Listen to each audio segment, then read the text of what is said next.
नमस्कार. आमचा आवाज शेवटच्या रांगेपर्यंत पोहोचतोय. हात वर करून आपण सांगू शकता. थँक्यू. प्रेक्षको, आपल्या आजूबाजूला अनेक घटना घडत असतात. त्यातल्या एखाद्या घटनेचं महत्त्व नेमकं काय आहे हे आपल्याला काही वेळा समजत नाही. काही काळानंतर त्याचे जेव्हा आंतरराष्ट्रीय पडसाद उमटतात त्यावेळेला आपल्याला कळतं की what was the importance of that event. हे मी सगळं अशा करता सांगतोय की 22 एप्रिलला पहलगाममध्ये दहशतवाद्यांनी हल्ला केला. आपले काही बांधव मारले गेले आणि जे मारले गेले त्यांचा धर्म विचारून ते मारले गेले. काहींना कलमा पढायला सांगितल्या, त्या कलमा पडता आल्या नाहीत म्हणून त्यांना मारलं गेलं. अशा प्रकारे आपल्याकडे पहिल्यांदा घडत होतं. अर्थातच यापूर्वी कट बाय 1000 ब्लीड्स या न्यायाने अनेक ठिकाणी अशा प्रकारचे पुलवामा, पठाणकोट हल्ले झालेले होते. परंतु त्यावेळेला भारताचा रिस्पॉन्स आणि आत्ताचा रिस्पॉन्स याच्यामध्ये खूप फरक होता. आणि मग मे महिन्याच्या पहिल्या आठवड्यात पहिल्यांदाच असं घडलं की पाकिस्तानमधल्या 9 टेरर स्पॉट्सवर भारताने ऑपरेशन सिंदूरमधून जोरदार हल्ले केले आणि त्याच्या पुढे काही दिवसातच खासदारांची 7 शिष्टमंडळं 30हून अधिक देशात आपल्या देशाची बाजू मांडण्याकरता पाठवली गेली. तिथल्या राष्ट्रप्रमुखांनी, तिथल्या मीडियानी त्याची प्रचंड दखल घेतली आणि त्याच वेळेला आपल्याकडे त्यावर काही प्रश्नचिन्ह देखील उमटवली गेली. पुढच्या अर्ध्या तासामध्ये त्या शिष्टमंडळात समावेश असलेल्या आणि श्रीकांत शिंदे यांच्या बाबतीत बोलायचं झालं तर त्या शिष्टमंडळाचं नेतृत्व करायची संधी मिळालेल्या श्रीकांत शिंदे आणि मिलिंद देवरा यांच्याशी मी या विषयावर बातचीत करणार आहे, जेणेकरून आपल्या आजूबाजूला घडलेल्या घटनांचा नेमका अन्वयार्थ काय आहे, त्याचं महत्त्व काय आहे हे आपल्या लक्षात येईल. श्रीकांतजी नमस्कार. पहिला प्रश्न, ऑपरेशन सिंदूर, त्याच्या आधी घडलेलं पहलगाम, हे सगळं तुम्ही पाहत होतात.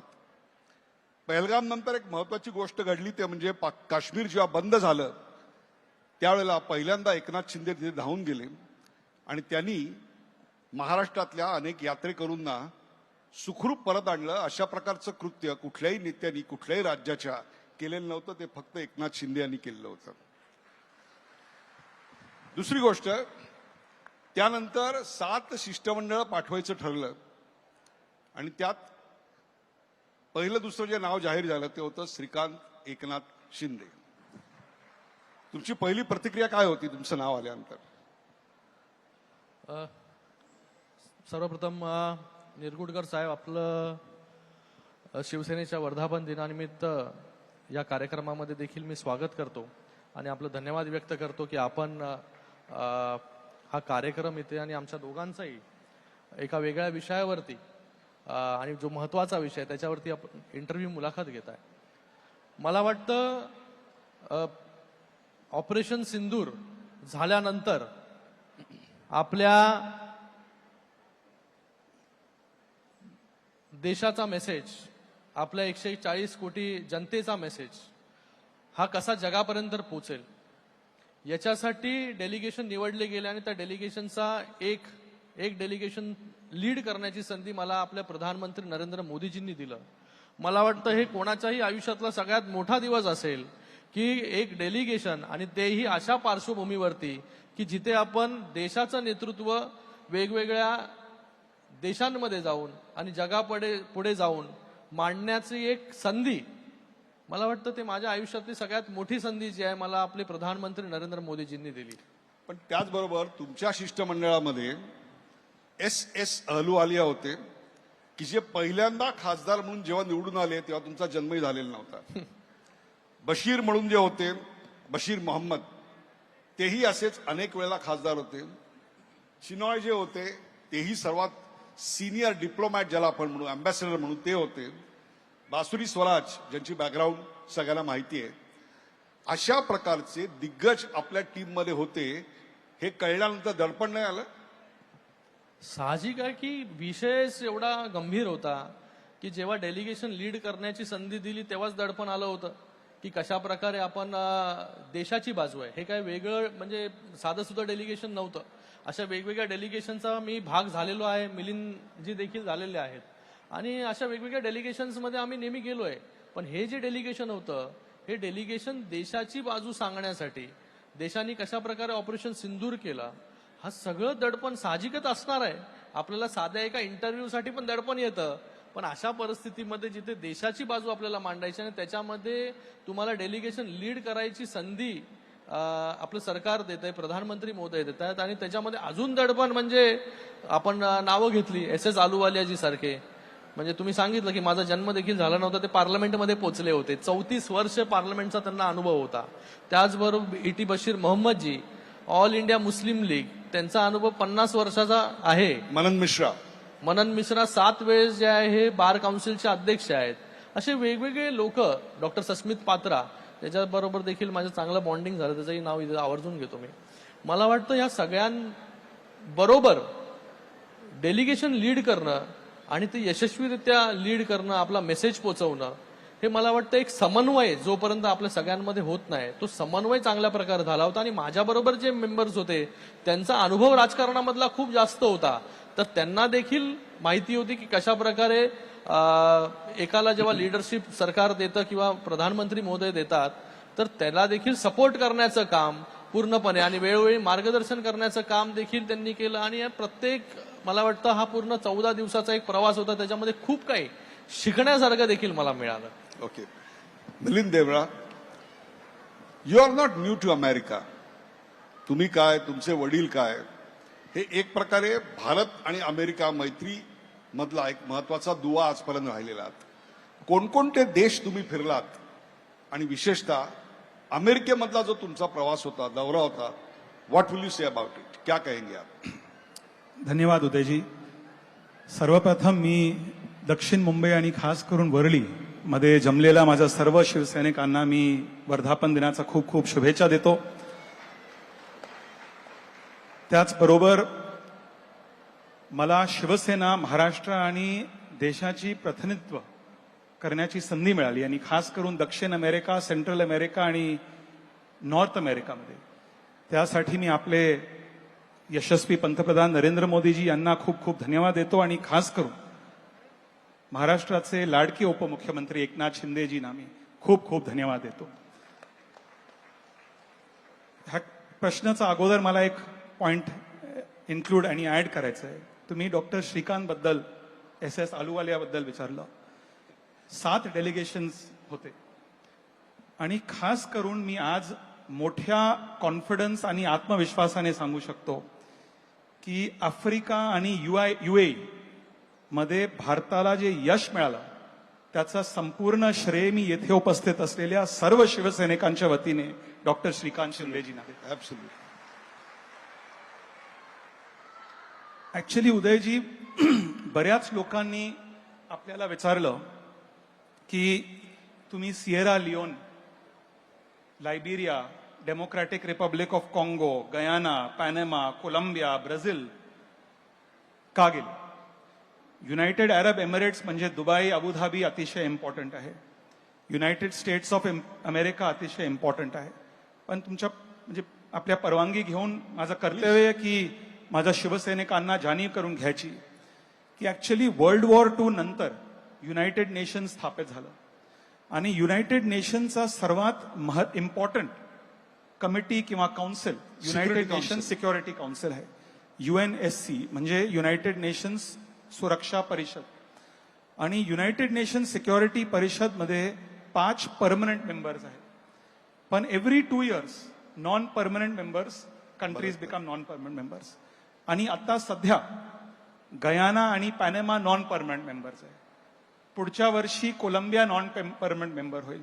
म्हणून आपल्या डेलिगेशनचा उद्दिष्ट कोणाची परवानगी घेण्यासाठी नाही, मोदीजींच्या नेतृत्वाखाली भारताचे जे नवीन डॉक्ट्रीन आहे, अँटी टेररिझम डॉक्ट्रीन, की जर दहशतवाद्यांनी, पाकिस्ताननी मुंबईपासून काश्मीरपर्यंत टेररिस्ट अटॅक केले तर भारत पुन्हा एकदा त्यांना धडा शिकवणार आहे. क्या बात आहे.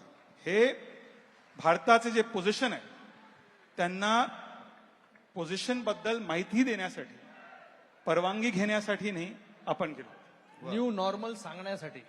New normal. एक छोटा प्रश्न नंतर तुमच्याकडे येतो, कारण तुमच्या टीमचं नेतृत्व शशी थरूर करत होते.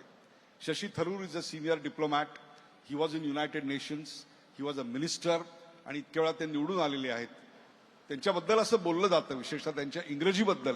म्हणून हा छोटासा प्रश्न आहे, त्यांचं इंग्रजी अमेरिकन लोकांना कळलं का? बघा, मी एक गोष्टी सांगू. ऍक्च्युली मी शशी थरूर सोबत मला काम करण्याची खूप संधी मिळाली होती इन द पास्ट, आणि मला एक राजकीय प्लॅटफॉर्म म्हणून हे मला ऍक्च्युली शशी थरूरना एम्बॅरस नाही करायचं आहे, पण शशी थरूरनी पार्टी सेकंड ठेवलं आणि सर्वप्रथम त्यांनी देश पुढे ठेवला. वा.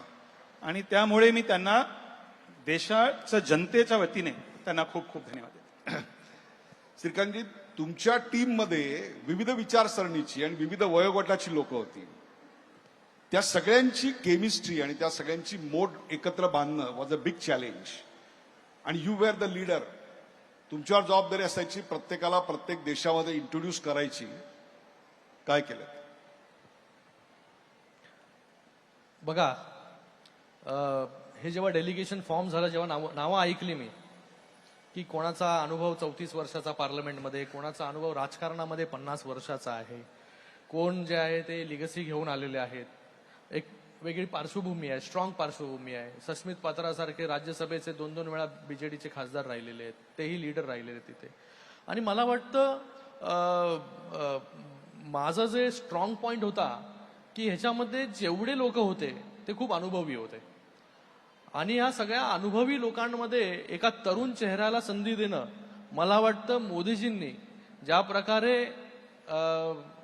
वेगवेगळ्या लोकांचं, मेंबर्सचं काम असेल त्याच्या अनुषंगाने जे आहे ते त्यांना दिलं. आणि मला वाटतं यंगस्टर्सला, तरुणांना पुढे आणण्यासाठी मोदीजी ज्या प्रकारे आज हे ऑपरेशन सिंदूरच्या माध्यमाने पण त्यांनी एक मेसेज, एक संदेश मला वाटतं देण्याचं काम मोदीजींनी केलंय की बाबा तरुणांनी पण पुढे आलं पाहिजे, की त्यांच्या देखील कलागुणांना, काही लोकांना माहिती नसतं की पोटेन्शियल किती आहे, कधी कधी स्वतःला देखील माहिती नसतं जोपर्यंत आपल्यावरती जबाबदारी येत नाही.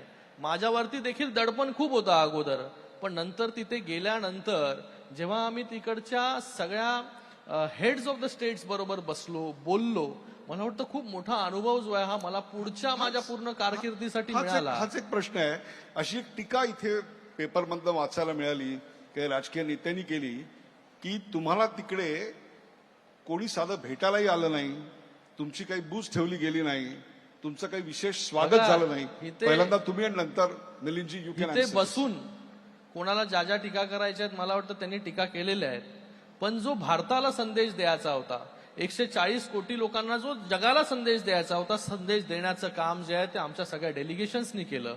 आणि माझ्या डेलिगेशननी तर प्रेसिडेंट, लायबेरियाचे प्रेसिडेंट आम्ही त्यांना भेटलो, व्हाईस प्राईम मिनिस्टर असतील कॉंगोचे त्यांना भेटलो, सगळे स्पीकर्स सगळ्या हाऊसचे त्यांना आम्ही भेटलो, सगळे फॉरेन मिनिस्टर्स असतील त्यांना आम्ही भेटलो.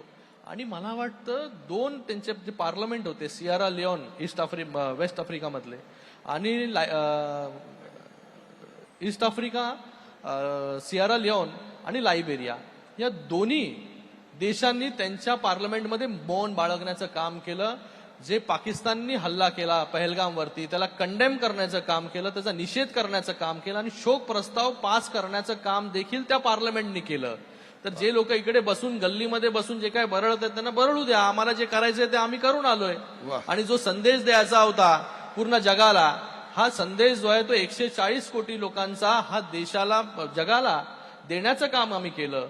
जे न्यू नॉर्मल आहे की बाबा ब्लड आणि water cannot flow together, terror आणि टॉक्स कॅनॉट गो टुगेदर, हे जे आम्हाला सांगायचं होतं की जोपर्यंत पाकिस्तान दहशतवादी हल्ले बंद करणार नाही तोपर्यंत त्यांच्याबरोबर कुठलीही जी आहे ही बातचीत होणार नाही, हा संदेश देण्याचं काम केलं. आणि जर पाकिस्तानने असे हल्ले जर केले तर त्याला प्रत्युत्तर म्हणून ऑपरेशन सिंदूर काय आहे हे पूर्ण जगाने देखील पाहिला, हा संदेश देखील देण्याचं काम आम्ही लोकांनी केलं.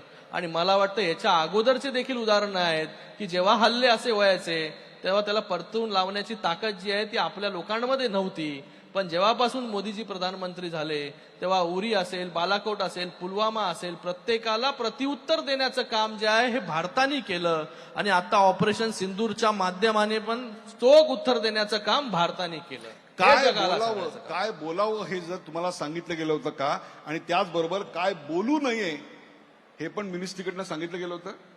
बघा, एवढं मोठं डेलिगेशन आहे, एवढी मोठी जबाबदारी आहे आणि ह्या जबाबदारीमध्ये तुम्हाला बाकी देशांपर्यंत जाऊन काय काय बोलायचं त्याचं ब्रीफिंग आम्हाला एकदा झालं आणि दुसऱ्या दिवशी आम्ही वेगवेगळ्या देशांमध्ये गेलो.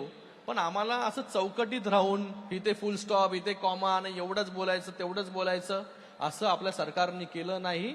आपल्या सरकारने एक ब्रीफिंग केली आणि आपल्या खासदारांना सांगितलं की तुम्ही जे आहे हे तुम्हाला जे वाटतं तुम्ही त्याच्यावरती जे इम्प्रोवाइज करून बोलू शकता ते तुम्ही बोला. कारण की आम्हाला, तुम्ही जरी वेगवेगळ्या पार्टीमधले खासदार असाल तरी आम्हाला माहिती आहे की बाहेर गेल्यानंतर तुम्ही सर्वप्रथम भारतीय आहात आणि तुम्ही जे बोलाल ते भारताबद्दल बोलाल, भारताच्या हिताबद्दल बोलाल. हा विश्वास जो आहे हा सरकारने दाखवला. आणि म्हणूनच डेलिगेशनमध्ये 3 डेलिगेशन जे आहे हे ऑपोजिशनचे लीडर, जसे सांगितलं की शशी थरूर, कन्नी मोईजी आणि त्याचबरोबर अजून एक डेलिगेशन सुप्रिया सुळेजी हे लीड करत होते. तर हा विश्वास जो आहे हा मोदीजींनी दाखवला, हा विश्वास आपल्या सरकारने दाखवला. त्यातच मला वाटतं सगळं काही आलं. मिलिंदजी, एका पेपरमध्ये टीका झाली आहे की तुम्हाला कोणी भेटला नाही अमेरिकेमध्ये. बघा, मी ओपनली सांगतो की संजय राऊत असो किंवा पाकिस्तानचा आसिम मुनीर असो, कोणी त्यांना सिरियसली घेत नाही. मुंबईपासून वॉशिंग्टन, ऍक्च्युली वरळीपासून वॉशिंग्टन पर्यंत कोणी संजय राऊतना सिरियसली घेत नाही, कोणी आसिम मुनीरना सिरियसली घेत नाही. आणि पाकिस्तान आणि इंडियामध्ये काय कम्पॅरिझन नाही. आपल्या डेलिगेशनला पॅनेमामध्ये हेड ऑफ स्टेटने रिसीव्ह केलं, गयानामध्ये head of state doctor Irfan अलीने रिसीव्ह केलं, वॉशिंग्टन DC मध्ये उपराष्ट्रपती म्हणजे JD व्हॅन्सनी रिसीव्ह केलं. आणि त्यांनी आपल्याला स्पष्ट सांगितलं की Pakistan is a rogue state, Pakistan is a failed state. गव्हर्नमेंटला माहिती आहे, पब्लिकला माहिती आहे की पाकिस्तान इंटरनॅशनल मॉनिटरी फंडचा लोनवर निर्भर आहे आणि भारत जगातील 4th लार्जेस्ट इकॉनॉमी आहे. तर आपल्या सर्वांना याचा अभिमान आहे. आणि म्हणून काय कम्पॅरिझन नाही आहे. We are comparing apples and oranges. आपल्याला खूपच चांगलं रिस्पॉन्स मिळालं, खूपच चांगलं सन्मान मिळालं. आणि ॲज आय सेड अर्लियर की आम्ही लोकांची परवानगी घेण्यासाठी नाही गेलो. आम्ही फक्त आपले जे नवीन डॉक्ट्रीन आहे, डॉक्टर श्रीकांतजी म्हणाले की आपले न्यू नॉर्मल, त्याबद्दल त्यांना माहिती देण्यासाठी आपण गेलो. मला एक प्रश्न तुम्हाला दोघांना आहे, कारण याच्यावर खूप टीका झालेली आहे. आणि ती म्हणजे ही एक राजकीय मौज मजा होती. टॅक्स पेयर्सच्या पैशावर तुम्ही तिकडे मजा करायला गेलेला होतात. काँगो सारखा देश आहे, तुमचा दिनक्रम काय असायचा? मला वाटतं भरपूर लोकांना डेमोक्रेटिक रिपब्लिक ऑफ काँगो, लायबेरिया, सियारा लिओन हे देश माहिती असतील काही लोकांना माहिती नसतील. पण सगळ्या लोकांना माहिती आहे UAE कुठे आहे, सगळ्या लोकांना माहिती आहे US वगैरे कुठे आहे. पण हे वेस्ट आफ्रिका के जे देश आहेत, डेमोक्रेटिक रिपब्लिक ऑफ काँगो, हा काँगो जो देश आहे, या काँगोमध्ये आज देखील गृहयुद्ध चालू आहे, सिव्हिल वॉर आज देखील ते सुरू आहे. आणि आम्ही जेव्हा काँगोला पोचलो तेव्हा अँबॅसेडरनी सर्वात पहिली माहिती जी मला दिली की 2 आठवडे अगोदर एका उद्योगपतीला तिथे गोळ्या झाडून मारण्यात आलं आणि एक जण जो आहे तो ICU मध्ये होता. डेमोक्रेटिक रिपब्लिक ऑफ काँगो मध्ये जिथे गृहयुद्ध चालू आहे तिथे येल्लो फीवर देखील मोठ्या प्रमाणामध्ये जो आहे हा तिकडे पसरतो. पुढे तुम्ही गेलात सियारा लिओनला तर तिथे मंकी पॉक्स हा जो आहे हा आजार, आणि आम्ही जेव्हा तिथे गेलो तेव्हा 50% ते राईज झालं होतं. त्याचबरोबर मलेरिया त्याचं राईज जे आहे 50%नी 50% जास्त झालं होतं. तर अशा देशांमध्ये आम्ही गेलो होतो जिथे गृहयुद्ध आज देखील चालू आहे. आणि ज्यांना असं वाटतं की बाबा तिकडे मौज मजा करायला गेलो होतो, तर मला वाटतं आता तुमच्या माध्यमाने त्यांना सांगतो, उद्याच तिकीट काढून देतो त्यांना मी. चांगल्या एमिरेट्स असेल, जी काय एअरलाईन्स त्यांना पाहिजे ती एअरलाईनने त्याला तिकडे पाठवू आणि जरा फिरून फिरून यायला सांगू त्यांना आणि त्यांचा अनुभव नंतर घ्यायला आपण बसू की कशा प्रकारे जे आहे हे. बघा तिथे विदाऊट सेक्युरिटी बाहेर फिरू पण शकत नव्हतो. करेक्ट. तिथे ज्या प्रकारे गृहयुद्ध आज देखील इतके वर्ष सुरू आहे. सियारा लिओन तर आत्ता बाहेर आलं, पण तिथे देखील पॉवर्टी आहे, तिथे देखील क्राईम रेट जो आहे, क्राईम्स आहे तिथे. तर अशा परिस्थितीमध्ये जिथे तुम्हाला संधी दिली नाही तुमच्या लायकीच्या हिशोबाने, म्हणून दुसऱ्यावरती शिंतोडे तुम्हाला सगळ्यांच्या माहिती करता सांगतो की काँगो या देशाची निवड का करण्यात आली, तर जे मध्य आशिया खंडातले टेररिस्ट होते, आता त्यांचा जो टेरर कॅम्प आहे तो सगळा टेरर कॅम्प हलवून आता काँगोला नेत आहेत आणि म्हणून काँगो बरोबर आपले संबंध अत्यंत चांगले असणं आवश्यक आहे. मिलिंदजी, असा कुठला अनुभव आला का की आधी त्या देशांनी पाकिस्तानच्या बाजूनी भूमिका आणि घेतली इकडे होती? पोचायला पण तुम्हाला इथे पोचायला पण म्हणजे आमचा दौरा जो होता हा 2-2 दिवस प्रत्येक देशांमध्ये होता, पण आम्ही जो दौरा केला तो 15 दिवसाचा केला. 8 दिवस जो आहे तो तिकडे दौरा होता, बाकी 7 दिवस जे आहे प्रवासामध्ये जायचे. एवढं दूर जे आहेत हे सगळे देश आहेत आणि त्याच्यामध्ये देखील अशी परिस्थिती. तर आपण जे कोणा तुम्हाला सांगत असेल किंवा कोणी सांगत त्यांना आपण सगळ्यांना तिकीट सगळं करून देऊन टाकू. तिकडे हॉटेल पण कशा प्रकारे जे काय आम्ही राहिलो ते देतो त्यांना आणि त्यांना जाऊन येऊ द्या तिकडे जरा. असा कुठला देश आहे का की ज्यांनी आधी पाकिस्तानच्या बाजूनी भूमिका घेतली होती, तुमचं डेलिगेशन गेलं, तुम्ही प्रेझेंटेशन दिलं आणि त्याच्यानंतर त्यांनी भूमिका बदलली आणि भारताला सपोर्ट केला? हो, कोलंबियामध्ये असं झालं होतं ऍक्च्युली. कोलंबियामध्ये, कारण कोलंबिया पुढच्या वर्षी युनाइटेड नेशन सिक्युरिटी काउंसिलचा नॉन परमनेंट मेंबर होईल आणि आम्ही जेव्हा हम जब कोलंबिया में पहुंचे थे, हमारे एम्बेसडर ने हमें बताया कि कोलंबिया की फॉरेन मिनिस्ट्री ने भारत के खिलाफ एक स्टेटमेंट दिया, पाकिस्तान के पक्ष में स्टेटमेंट दिया. और उस समय डॉक्टर शशि थरूर, मैं, दोनों जन सब मिलके हमने तय किया, एक स्ट्रैटेजी बनाया कि जल्द से जल्द, हमारे पास 2 ही दिन है, 2 दिनों के अंदर हमें कोलंबिया की जो औपचारिक स्टैंड है, उसको जो राय है, उसको हमें बदलना है. बिल्कुल. एंड एक औपचारिक चैनल से हमने करवाया. दूसरी एक चैनल जो मैं कह सकता हूं कि हमारे एक पुराने मित्र है जो कोलंबिया के एक सांसद है, खासदार है वहां के, उनके पिताजी कोलंबिया के सबसे बड़े राजनीतिक दल के अध्यक्ष हैं और पूर्व राष्ट्रपति है कोलंबिया के. एक्चुअली पाब्लो एस्कोबार, जो कोलंबिया के ड्रग लॉर्ड हुआ करते थे, उनको उनके पिताजी ने मारा था. तो विपक्ष के नेता होने के नाते हमने उनसे निवेदन किया कि क्या आप भारत के पक्ष में एक स्टेटमेंट दोगे. उन्होंने जिस दिन स्टेटमेंट दिया उसके तुरंत बाद फॉरेन मंत्रालय ने अपनी स्टेटमेंट चेंज किया, पुरानी स्टेटमेंट को विड्रॉ करके भारत के प्रति स्टेटमेंट दिया. आणि ऍक्च्युली काय चालू आहे लॅटिन अमेरिकामध्ये, तुम्ही पण, तुमचं पण ट्रॅव्हलिंग झालं ऍक्च्युली साऊथ अमेरिकामध्ये. साऊथ अमेरिका आणि ग्लोबल साऊथ, आफ्रिका असो किंवा दक्षिण अमेरिका असो किंवा साऊथ ईस्ट एशिया असो, ऍक्च्युली सध्याची चर्चा की आपल्याला अमेरिका सोबत जायचंय की आपल्याला चायना बरोबर जायचंय. आणि मी त्यांना एक थर्ड ऑल्टरनेटिव्ह दिलं की तुम्ही भारत सोबत या. वाह. तुम्हाला चायना सोबत कशाला जायचंय, तुम्हाला अमेरिका सोबत कशाला जायचं, तुम्ही भारत सोबत. आणि इंडिया में बहुत विश्वास है, लोगों को इंडिया की कल्चर, इंडिया की लोकशाही, इंडिया की लोकतंत्र बहुत पसंद है, बहुत इम्प्रेस्ड है और इसलिए थर्ड ऑल्टरनेटिव्ह देना बहुत, मैं मानता हूं, बहुत महत्व. मराठी मंडळांशी काही संपर्क झाला का तुमचा? ऍक्च्युली वॉशिंग्टन डीसी मध्ये एक मराठी, खूप मोठे मराठी पॉप्युलेशन आहे आणि वॉशिंग्टन डीसी अमेरिकाचे राजधानी आहे आणि तिकडे मराठी मंडळची माझी भेट झाली आणि मंडळाची अध्यक्षनी मला सांगितलं, शिंदे साहेब खास करून त्यांनी मला सांगितलं की शिंदे साहेबांना कृपया धन्यवाद सांगा की शिंदे साहेबांच्या नेतृत्वाखाली महाराष्ट्र मराठी अस्मिताचं नाव पूर्ण जगात आता आणखी मजबूत झालं. आणि मी आज कॉन्फिडेंटली सांगू शकतो की मोदीजींच्या नेतृत्वाखाली जगभरात India's image has change very positively. आणि शिंदेजी जेव्हा मुख्यमंत्री होते, अभिजात भाषेचा दर्जा महाराष्ट्राला मिळाला. शिंदेजींच्या नेतृत्वाखाली कॉन्फिडेंटली आज ह्या स्टेजवरून मी सांगू इच्छितो की Maharashtra's image as a destination for infrastructure, for economic growth has improved all over the world. ह्याला जोडतो मी, जसं तुम्ही सांगितलं की कोलंबियाचं मतपरिवर्तन झालं, हा, तुमच्या ह्याच्यात काही झालं तसंच का? काही देशांनी साधं पत्र देखील लिहिलं नव्हतं किंवा कंडेम देखील केलं नव्हतं, निषेध देखील केला नव्हता. त्याच्यामध्ये DR काँगो आणि लायबेरिया होतं. आम्ही जेव्हा गेलो तिथे तर लायबेरियामध्ये चक्क मौन पाळण्यात आलं. जो पाकिस्तानने हल्ला केला त्याचा निषेध करण्यात आला आणि लायबेरियाच्या सिनेटमध्ये भारतातील एका खासदाराला भाषण करण्याची संधी देखील लायबेरियाने दिली.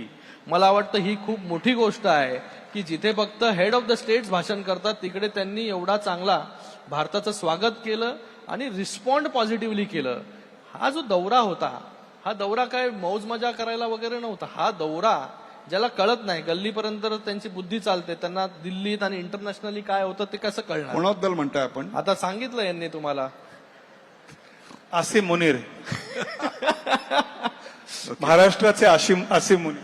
माझं म्हणणं आहे की लोकांना हे देखील कळलं पाहिजे की आपण या देशांमध्ये का गेलो होतो, वेस्ट आफ्रिकाच्या एवढ्या गरीब देशांमध्ये का गेलो होतो, किंवा UAE का गेलो होतो, किंवा सियरा लिओनला का गेलो होतो. मला वाटतं हे लोकांना कळलं पाहिजे की ह्याच्यातले जे चार देशांमधले 2 देश आहेत हे इस्लामिक राष्ट्र आहेत. एक UAE आणि एक सियरा लिओन. सियरा लिओनमध्ये 83% मुस्लिम लोक राहतात. UAE मध्ये देखील मुस्लिम राष्ट्र आहे पण त्याच्यामध्ये 40% आपले आता भारतीय राहतात. तो देखील आपल्यासाठी एक अभिमानाची गोष्ट आहे. हे मुस्लिम राष्ट्रांमध्ये का? कारण की हे जे राष्ट्र आहेत हे OIC ग्रुपचे मेंबर आहेत, ऑर्गनायझेशन्स ऑफ इस्लामिक कोऑपरेशन. म्हणजे धर्माच्या आधारावरती बनलेली ही युती जी आहे, म्हणजे हे अलायन्स, म्हणजे त्यांची जो ग्रुप आहे हा धर्माच्या आधारावरती बनलेला आहे. म्हणून आणि त्याचा भाग एक पाकिस्तान पण आहे या ग्रुपमध्ये. आणि नेहमी पाकिस्तान जेव्हा अशा सगळ्या गोष्टी करायचा तेव्हा धर्माच्या नावाखाली या सगळ्या लोकांच्या, या सगळ्या देशांच्या मागे, OICच्या मागे जाऊन लपायचा. मला वाटतं ह्या सगळ्या लोकांना, सगळ्या देशांना देखील कळलं पाहिजे की पाकिस्तान कशा प्रकारे आतंकवादी गतिविधी आणि हल्ले हे भारतावरती करत आला. म्हणून या देशांपर्यंत आम्ही गेलो जेणेकरून भविष्यामध्ये हे OIC नेशन जे आहे पाकिस्तान बरोबर उभे राहणार नाही, त्याच्यासाठी आपण हे केलं. पण हे सगळं होत असताना, तुम्ही इतके देश फिरत असताना, जागतिक बँकेनी, IMFनी पाकिस्तानला जी आर्थिक मदत पाहिजे होती $1 बिलियन ती मदत तर त्यांनी देऊ केली. म्हणजेच एक प्रकारे त्यांनी टेररला फंडिंग केलं. मग तुमचा दौऱ्याचा नेमका परिणाम काय म्हणायचा? बघा, हेच तर आम्ही सांगायला गेलो होतो की ज्या प्रकारे तुम्ही जे एड देताय आणि काय झालंय, जिथे पाकिस्तान, आसिफ मुनीर सारखे लोक तिथे आहेत पण तिथे पाकिस्तानची जनता पण आहे. पाकिस्तानला आपल्यासारखं थोडी पाकिस्ताननी प्रगती केली आहे. 1947 पासून पाकिस्तान आणि भारताचं जर कंपॅरिझन तुम्ही केलं तर आज भारत 4थी मोठी अर्थव्यवस्था झाला आणि पाकिस्तान कशा परिस्थितीमध्ये आहे तर त्याला जे आहे हे मदतीवरतीच त्याला जगायचं आहे.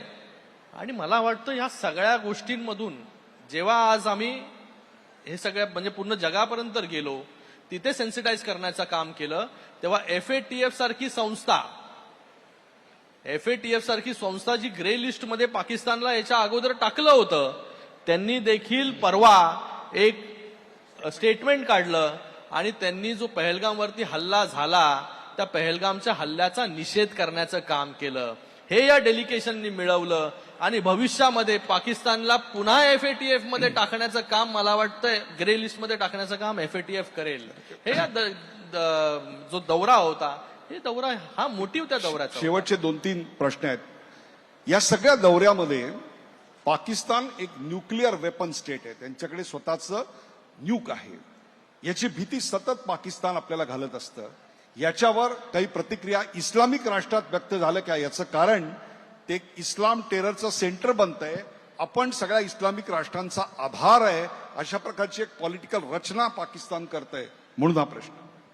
बघा, आम्ही जेव्हा गेलो UAE मध्ये तर जे शेख अल नयान होते, जे टॉलरन्स मिनिस्टर आहे, त्यांनी एक वाक्य वापरलं की पाकिस्तान रिलिजनला हायजॅक करून टेररिझम पसरवतंय, ते कदापि जे आहे सहन करणार नाही. मला वाटतं हे खूप मोठी गोष्ट आहे की जिथे इस्लामिक राष्ट्र UAE असून सुद्धा पाकिस्तान बद्दलचे खडे बोल सोडवण्याचं काम त्यांनी आपल्या या बैठकीमध्ये केलं. मला वाटतं जो मोटिव्ह आमचा होता की अशा सगळ्या इस्लामिक राष्ट्रांना जाऊन सांगणं की तुमच्या पाठीमागे येऊन जो म्हणजे शिल्ड घेऊन जो राष्ट्र लपतं त्याला आधार देण्याचं काम जे आहे ते तुम्ही करू नका, म्हणून हा दौरा त्या ठिकाणी होता. एक वैयक्तिक प्रश्न आहे मिलिंदजी. तुमच्या कुटुंबाचे आणि केनेडी परिवाराचे जे अमेरिकेचे राष्ट्राध्यक्ष होते त्यांचे अतिशय जवळचे संबंध होते. त्याचा काही फायदा ट्रॅक टू डिप्लोमसीमुळे झाला आता? रॉबर्ट कैनेडी एक्चुअली जो जॉन एफ कैनेडी के भाई थे, दोनों की उनकी हत्या हुई थी, असैसिनेशन हुई थी. और मेरे स्वर्गीय पिताजी एक्चुअली 1968 में वाघ स्कल्प्टर्स, मरीन ड्राइव के एक वाघ स्कल्प्टर्स है, वहां से उन्होंने रॉबर्ट कैनेडी का एक पुतला बना के उनको पेश किया था. और उस समय से उनके परिवार के साथ हमारे संबंध है. आज वर्तमान में रॉबर्ट एफ कैनेडी जूनियर, उनके जो सुपुत्र है, वे अमेरिका के हेल्थ मंत्री है. और उनसे भी हमारी मीटिंग हुई थी. मैंने उनको भी हमारी पोजीशन के बारे में समझाया. लेकिन मैं एक बात कह सकता हूं कि पूरी अमेरिका में इंस्टीट्यूशनल लेवल पे बहुत भारत और अमेरिका के बीच में बहुत अच्छे संबंध आहे. खूप जवळचे नाते आहे, संबंध आहे. आणि इंस्टीट्यूशन ओवर इंडिविजुअल, म्हणजे चाहे कोई भी सत्ते में हो भारत में, अमेरिका में चाहे कोई भी पार्टी सत्ते में, भारत और अमेरिका के बीच आज एक रणनीतिक पार्टनरशिप के रूप में हम साथ में मिलकर काम करें. और आणि मी एक राजकीय गोष्टी सांगू इच्छितो की हेच मंत्र ऍक्च्युली शिंदे साहेबांनी शिवसेनेकांना दिला की पार्टी फर्स्ट सेल्फ लास्ट. वाह. आधी पार्टी, शेवटी स्वतः. आणि म्हणूनच आज उभाटा अडचणीत आहे. श्रीकांत शिंदे, एक दोन शेवटचे फक्त प्रश्न. आतापर्यंत अशी बाजू मांडल्याला नेहमी करिअर डिप्लोमॅट, अँबॅसेडर्स जायचे, IFS लोक जायची. पहिल्यांदा करिअर पॉलिटिशियन्स गेलेले आहेत. Is this experiment successful? मला तर वाटतं की हा जो इनिशिएटिव्ह आपल्या सरकारने घेतला, मोठ्या प्रमाणामध्ये ह्याला सक्सेस देखील मिळालं. जसं तुम्ही मिलिंदजींनी सांगितलं तुम्हाला की कोलंबियाचं मत एक वेगळं होतं. त्याच्यानंतर तिथे जेव्हा हे सगळे गेले, त्यांना जेव्हा सांगितल्या गोष्टी, तेव्हा त्याचं मतपरिवर्तन झालं. मला वाटतं एक लोकप्रतिनिधी जो असतो, तो लोकप्रतिनिधी लोकांच्या भावना जो आहे त्या चांगल्या प्रकारे व्यक्त करू शकतो. आणि मला वाटतं हा जो एक्सपिरियन्स गेल्या अनेक वर्ष लोकप्रतिनिधींना आहे. काय होतं जेव्हा आपण डिप्लोमॅटिक रिलेशन्स, कुठली मीटिंग असते तर एका फॉर्मॅटमध्ये असते, तिथे चर्चा जी आहे ती एकदम फॉर्मल असते. आम्हाला इथे जेव्हा वेळ मिळाला तेव्हा आम्ही फॉर्मली तर चर्चा केली, पण आम्हाला खूप वेळा इन्फॉर्मली देखील त्या हेड ऑफ द स्टेट्स बरोबर चर्चा करण्याची संधी मिळाली. मला वाटतं असे इंटरॅक्शन्स जे आहेत हे अजून होत राहिले पाहिजे. हा अनुभव आम्ही मोदीजींना पण सांगितला, त्यांनी देखील एक्सेप्ट केलं की भविष्यात तोच जे आहेत, माझा- असे इंटरॅक्शन्स जे आहेत ते होत राहिले पाहिजे, जेणेकरून दोन देशांचे संबंध जे आहेत हे अजून वाढतील. तोच माझा शेवटचा प्रश्न आहे तुम्हाला. उदयजी, मोदीजींच्या नेतृत्वाखाली जेव्हा मीटिंग झालं होतं तेव्हा त्या मीटिंगमध्ये डॉक्टर श्रीकांतजींनी हे सजेशन दिलं होतं की जास्त आपल्याला parliament to parliament, legislator to legislator, आमदार टू चर्चा व्हायला आमदार, पाहिजे. खासदार टू खासदार रिलेशनशिप आपल्याला वाढवायचं आहे. आणि मोदीजींनी खूपच कौतुक केलं. त्याच मीटिंग बद्दल एक शेवटचा प्रश्न आहे आणि तो म्हणजे श्रीकांत याचा भाऊ केव्हा झाला? मोदींनी तुम्हाला भाऊ या नावाने हाक का मारली? मला वाटतं तो फोटो, हाच फोटो वाटतं. फोटो आल्यानंतर खूप लोकांनी मला विचारलं की मोदीजी काय म्हणाले.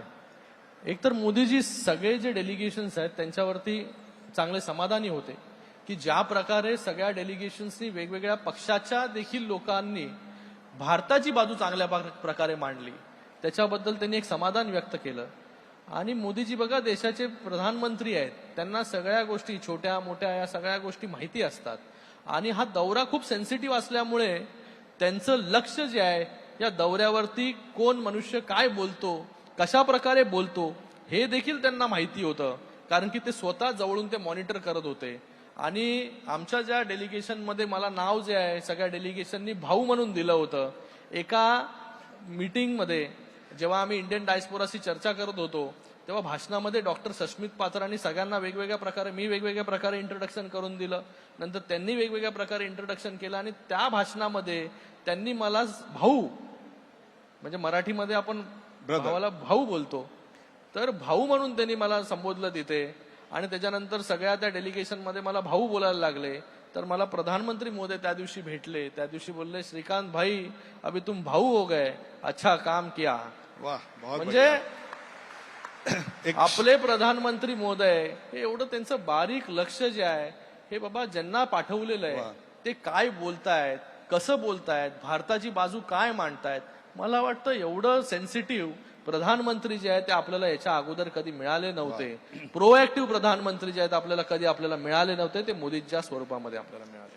एक शेवटचा प्रश्न तुमच्यासाठी, आणि तो म्हणजे हे सगळं तुम्ही निवडणुका डोळ्यासमोर ठेवून केलं अशी टीका तुमच्यावर केलेली आहे. म्हणजे आता काँगोमध्ये गेलो मी, गयानामध्ये गेले, तिकडचे लोक मतदान करणार आहेत का येऊन? बघा, जे ह्या सगळ्या गोष्टी बोलतात त्यांच्या बुद्धीची तर कीव येते.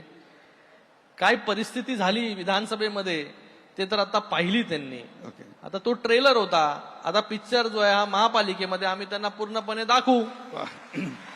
One last question, Milind. Milind, you are known internationally as a good guitarist. परदेशामध्ये, विशेषतः अमेरिकेमध्ये, कोणी तुम्हाला जिमी हँड्रिक्सचं आय डोंट लिव्ह टुडे वाजवायला सांगितलं का? For which you are extremely famous. आम्ही बघा उदयजी, आम्ही गिटार वाजवायला नाही, पाकिस्तानला वाजवायला गेलो होतो. ओके, चलो. One last question to you. एवढे 15 दिवस घराच्या बाहेर होतात, एवढे 15 दिवस घराच्या बाहेर होतात, मुलासाठी, रुद्रसाठी किंवा पत्नीसाठी काही शॉपिंग केलं का नाही? आता तुम्हाला मी तिकडची परिस्थिती सांगितली की तिकडे काय मिळतात. मला वाटतं इकडे शॉपिंग वगैरे करायला आम्ही गेलो नव्हतो, की फेरफटका मारायला गेलो नव्हतो. इथे देशाची बाजू जी आहे, हे देशाचं न्यू नॉर्मल जो आहे, हा मेसेज घेऊन, ऑपरेशन सिंदूरचा मेसेज घेऊन आम्ही जगापुढे गेलो होतो. जे लोकांना जे आहे शॉपिंग करायची सवय आहे ते कुठे जातात तुम्हाला माहिती आहे. मगाशी ताईंनी भाषणामध्ये चांगल्या प्रकारे सांगितलं, त्यांनी त्याचं वर्णन केलेलं आहे. बघा, मला वाटतं निरगुडकरजी, इथे खूप सिरियस डेलिगेशन वरती आम्ही गेलो होतो आणि हे सगळ्या डेलिगेशननी चांगल्या प्रकारे काम केलं. आणि मला वाटतं मला जी संधी मिळाली ती माझ्या या सगळ्या शिवसैनिकांमुळे, माझ्या मतदारसंघातील लोकांमुळे, आणि ज्या प्रकारे या सगळ्यांकडून, या सहकाऱ्यांकडून आम्हाला शिकायला जे मिळालं, मला वाटतं त्याचा फायदा खूप झाला. शिंदे साहेबांनी ज्या प्रकारे त्यांची लिडरशिप जी आहे ती एस्टॅब्लिश केली, मला वाटतं प्रत्येकाकडून थोडं थोडं थोडं थोडं शिकत. मी देखील कधी विचार केला नव्हता की कधी देशाची बाजू मांडण्यासाठी एक डेलिगेशन जो आहे हा लीड करण्याची संधी मिळेल. आणि पहिल्यांदा जे आहे शिवसैनिकाला जे आहे हे आंतरराष्ट्रीय पातळीवरती देशाची बाजू मांडण्याची संधी जी आहे मोदीजींनी दिली, हे देखील खूप मोठी गोष्ट आहे. धन्यवाद प्रेक्षको. सुरुवात केली तेव्हा मी सांगितलं की आपल्या आजूबाजूला छोट्या छोट्या घटना घडत असतात, त्याचे आंतरराष्ट्रीय पडसाद काय असतात याची आपल्याला कल्पना नसते. त्या मागे नेमकी किती कष्ट, किती तयारी असते हे सगळं आपल्याला माहिती नसतं. परंतु आज या दोघांच्या मुलाखतीतून हा सगळा पट अतिशय थोडक्यात तुमच्या समोर उलगडता आला. त्यातून तुम्हाला या घटनेचं महत्व, बदललेला भारत आणि ज्या नेतृत्वाखाली आपण काम करतोय त्या नेतृत्वाचं महत्व आपल्या सगळ्यांच्या लक्षात आलं असेल. Thank you very much.